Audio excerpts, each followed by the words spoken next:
ماكو شيء جديد، نفس ما ذكرنا بالمقاطع السابقة. هذا خبر، وهاي أخبار مشرفة فوق مثل ما جاي يشوفون. أنا اختصرتهن، يعني أكو هواي شخصيات يعني، لكن أنا اختصرتهن بهاي الشخصيات المهمة.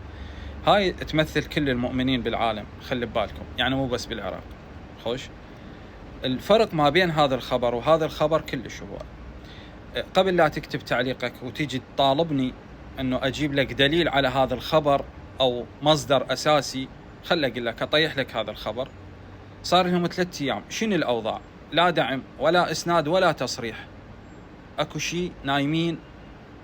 راح تقول لي يكتبون بالبيان بعدهم لا زالوا ويختارون كلمات حلوة لطيفة جميلة، ما يخالف، هم طايحة إلك فدوة.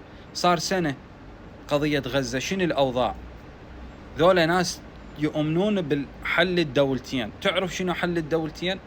تعرف؟ يعني تأييد كامل وبصمة كاملة للعدو أنه أنت عندك أرض خلاص.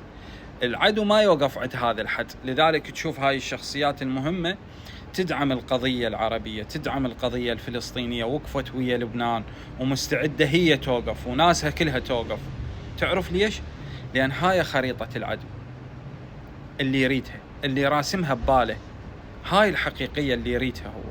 لذلك كل مخلص، كل مضحي البلد، كل إنسان حقيقي ضد هاي الجرثومة لازم يوقف وقفة هذول.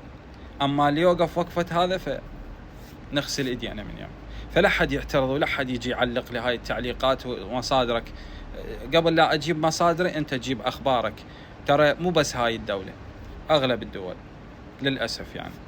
خلي ببالك هم شغلة ثانية، كشعب لا، أنا أراهن رهان عليهم نص الشعب مالتهم ما مقتنع بهاي السالفة، إذا مو كله ما مقتنع وما يؤمن بالقضية هاي، يؤمن بهاي القضية الفوق.